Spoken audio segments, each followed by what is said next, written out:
주요 사건 사고 이슈 짚어보도록 하겠습니다. 최단비 원광대 법학전문대학원 교수 그리고 김성훈 변호사 나와 있습니다. 네, 안녕하십니까? 안녕하십니까?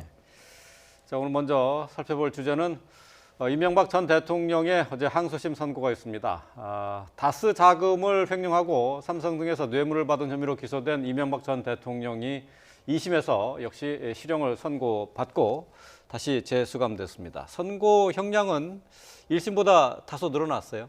네, 이제 가장 중요한 요소가 됐던 부분은 이제 횡령 금액 그리고 뇌물 금액이 크게 증가한 부분이 있습니다. 특히 뇌물 금액 같은 경우에는 삼성이 소송 비용을 다스의 소송 비용을 대납한 부분들이 있었는데요. 이것이 소송 진행 중에 51억 원이 추가로 있다라는 것들이 밝혀지면서 네. 이 부분이 공소장이 변경이 됐고요. 네. 해당 부분까지도 유죄가 인정되고 횡령 액수도 5억 원이 추가로 늘어나면서 네. 결과적으로 구형량도 늘어났고 거기에 따라서 최종 형량도 늘어났습니다. 이명박 대통령 측에서는 항소심에서 여러 가지 방어 전략을 펴긴 했었는데요. 결과적으로는 이제 그것들 다 인정이 되지는 않았고 또 이 다스의 실소유주가 누구인지가 핵심적인 쟁점이었는데 그렇죠. 네. 명시적인 판단은 안 했지만 사실상 이제 이명박 대통령을 실소유주로 판단을 해서 결국은 이런 판결이 내려졌습니다. 예. 네. 그 재판부는 이 다스의 실소유주가 이명박 전 대통령이다. 그러면서 대통령으로서의 의무와 책임을 져버렸다라고도 지적을 했죠. 네, 맞습니다. 일단 어제 재판에서는 형량이 높아졌다. 그리고 보석이 취소됐다와 더불어서 이 법원이 왜 이렇게 양형을 했는지에 대한 이유들을 여러 가지 설시를 했습니다. 네. 그중에 하나가 말씀하신 것처럼 이 전 대통령이 대통령으로서 국가 기능의 부패를 막아야 했는데도 지위에 따른 의무와 책임을 져버렸다. 여기에 더해서 2009년에 이 삼성 이건희 회장에 대한 특별 사면 이면에 삼성이 다스의 소송비를 대납했던 사정이 있었다. 즉 이 얘기는 무엇이냐 하면 삼성이 제공했던 그 당시에 여러 가지 비용들, 제3자 뇌물인데 이 제3자 뇌물 같은 경우에 사적 이익을 추구했던 목적이 있었다. 이렇게 법원이 본 것이고요.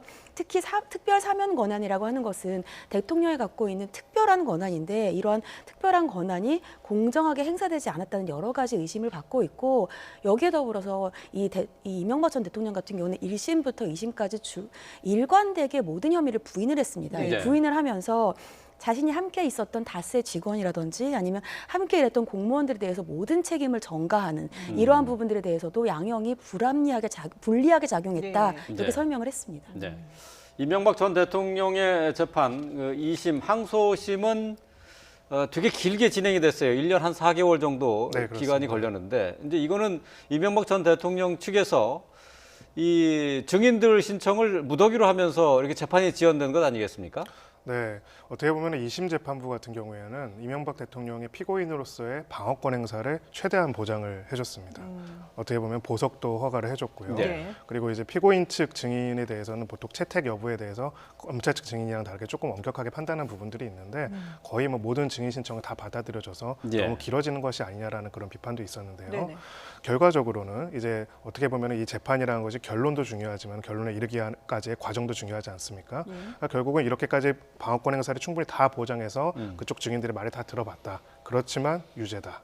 그렇기 때문에 유죄고 그리고 또 지금 이런 양형의 아까 부분들도 말씀을 중요하게 해주셨는데 결국 이제 이 뇌물자라는 것들은 직무집행의 공정성과 직무행위의 불가매수성이라고 합니다. 어떤 직무에 대해서 누군가 돈으로 살 수 없게 해야 한다는 것이죠. 근데 결국은 다스가 누구 것인가와 이 삼성의 소송비용 대납이 하나로 연결될 수밖에 없는 게 다스가 이명박 대통령 소유가 아니라면은 삼성이 왜 갑자기 다스 회사에 소송 비용을 대납했겠느냐 네. 이런 부분들에 대해서 이제 결국은 방어권 행사는 충분히 보장을 했지만은 1심과 결론적으로 판단을 동일하게 유지한 것이다라고 볼 수가 있습니다. 예. 이 전 대통령 측에서는 증인을 대규모로 이렇게 신청을 해서 동원을 했는데도 불구하고 오히려 이것이 불리하게 작용한 걸로 봐야 될까요?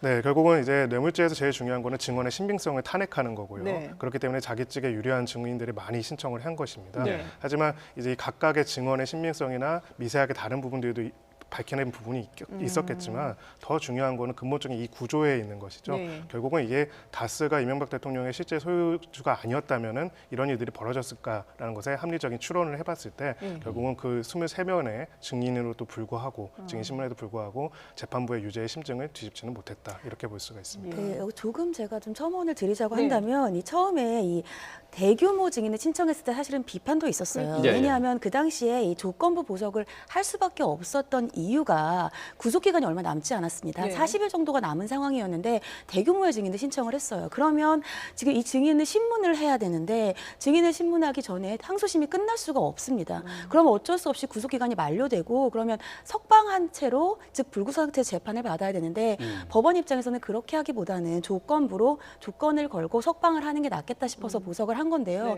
문제는 그 당시에 이것이 시간 끌기 전략이 아니냐 이런 얘기도 나왔어요. 예. 그렇게 시간 끌기 전략에는 비판을 감수하면서도 대규모 증인을 신청을 했는데 문제는 아까 지적하신 것처럼 이 대규모 증인이 오히려 이번 이 항소심에서 이명박 전 대통령의 발목을 잡았다. 아. 오히려 패착이 됐다 이런 얘기가 나오는 게 네네. 뭐냐면 가장 중요한 증인 중에 하나가 지금 이학수 전 삼성그룹 부회장인데 그 삼성그룹 부회장이 항소심에서 증언을 합니다. 어떤 증언을 했냐면 이 전 대통령 측에서 요청을 했다. 이러한 얘기를 듣고 이건희 회장에게 보고를 하고 돈을 주도록 했다. 이런 얘기들이 나와요. 예. 그것이 결국은 삼성이 대납을 했다라는 얘기가 되거든요. 예. 그러니까 결국은 본인이 어떠한 보석에 대한 것들을 더 유리하게 하기 위해서 했던 증인들이 본인이 항소심에서 보석이 취소되도록 했던 패착이 되는 원인 중에 하나가 됐다. 이러한 지적이 나오고 있습니다. 예. 예, 그렇군요.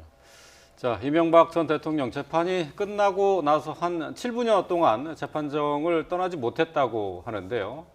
자, 변호인의 얘기를 좀 들어보고 다시 돌아오겠습니다. 좀 답답해하셨고요. 많이 해명이 되고 재판부도 좀 수긍했다고 그렇게 생각하셨던 부분이 전혀 반영이 안 돼서 많이 유감스럽게 생각하셨습니다. 네. 자, 선고 후 이 전 대통령 측에서 이제 재판부 판단에 수긍할 수 없다 하는 입장을 밝혔는데요. 뭐 당연히 상고를 하겠죠. 네, 당연히 상고를 할 테고요. 상고를 안 한다면 그대로 형이 확정되기 때문에 이제 이 부분에 대해서는 또 다퉈보겠지만 이 항소심은 일종의 사실심이라고 합니다. 항소심까지는요. 그래서 이렇게 증인들을 불러가지고 객관적 사실관계를 다툴 수 있는 많은 기회들이 있는데 사실 대법원 상고 과정에서 원칙적으로는 법리적인 부분들을 주로 판단을 하기 때문에 결과적으로 지금 같은 사실관계가 인정된 상태에서 여러 가지로 대법원 상고심에서 다투기에는 상당한 한계가 있을 것이고요. 그런 부분들에 대해서 지금 여러 가지 혐의점들이 있지만은 특히 가장 핵심적인 다스의 실소유주에 대한 판단, 다스와 삼성과의 관계에 관한 판단에 있어서는 네. 상고심에서도 사실 변론 전략의 피기가 굉장히 어려운 부분들이 있지 않을까 그렇게 생각합니다. 요즘 이 전 대통령 같은 경우는 350일 만에 다시 이제 구치소에 수감이 돼 있는 상황인데 그러면은 어떻게 보석 신청을 다시 할 수 있는 건가요? 이게 이 보석이 됐던 이유가 앞서서도 말씀을 드렸듯이 그 당시에 구속 기간이 얼마 남지 예. 않았기 때문이었어요. 예. 그런데 이 항소심에서는 사실은 보석을 허가한 판사가 다시 보석을 취소를 했거든요. 취소를 하면서 이유가 뭐냐 하면 실형을 선고하기 때문에 네. 보석을 취소하겠다 이렇게 얘기를 했습니다. 즉 실형을 선고됐고 지금 상고를 한다 하더라도 다시 보석을 신청할 만한 사유가 특별히 없어요. 그러면 오히려 보석을 신청을 하면 네. 이것이 1심과 2심에서 아까 말씀드린 것처럼 양형에 불리하게 작용했던 일관되게 부인을 하고 있고 다른 사람들에게 오히려 죄를 뒤집어 씌우는 것과 같은 형태가 똑같이 유지될 수가 있거든요. 그리고 상고하는 경우에는 특별히 양형이 이유가 크지 않은 이상 달라질 이유는 없어서 네네. 보석을 다시 신청하기 굉장히 어렵지 않을까 이런 생각이 보석 듭니다. 신청은 할 수 있는데 그게 받아들여지기 쉽지 않을 것이다. 신청을 하는 게 오히려 불리하게 작용할 수도 아, 있어서 그래요? 예, 아마 보석의 신청은 안 하지 않을까. 상고는 변호인으로서 당연히 권유는 하겠다 이렇게 얘기는 했습니다. 네네. 그러니까 보석 신청 자체가 불리하게 작용한다는 건 어떤 겁니까? 그러니까 이 상고심에서는 양형을 좀 볼 수는 있어요. 근데 예. 그럴 때에는 본인이 충분히 반성을 한다든지 이런 부분들이 있어야 되는데 오히려 보석을 신청하면 1심과 2심에서 부인을 했고 네. 다른 사람들에게 죄를 뒤집어 씌우려고 했다는 것이 항소심의 양형 이유임에도 불구하고 또 똑같이 또 보석을 신청한다. 즉 본인의 잘못을 인정하지 않는다라고 법원이 볼 수가 있거든요. 네. 그런 부분들이 또 불리한 작용의 요소가 될 수도 있습니다. 예, 알겠습니다. 자, 이명박 전 대통령 어제 항소심에서 1심보다 2년 높은 징역 17년을 선고받았는데요. 관련 내용 살펴봤습니다. 네.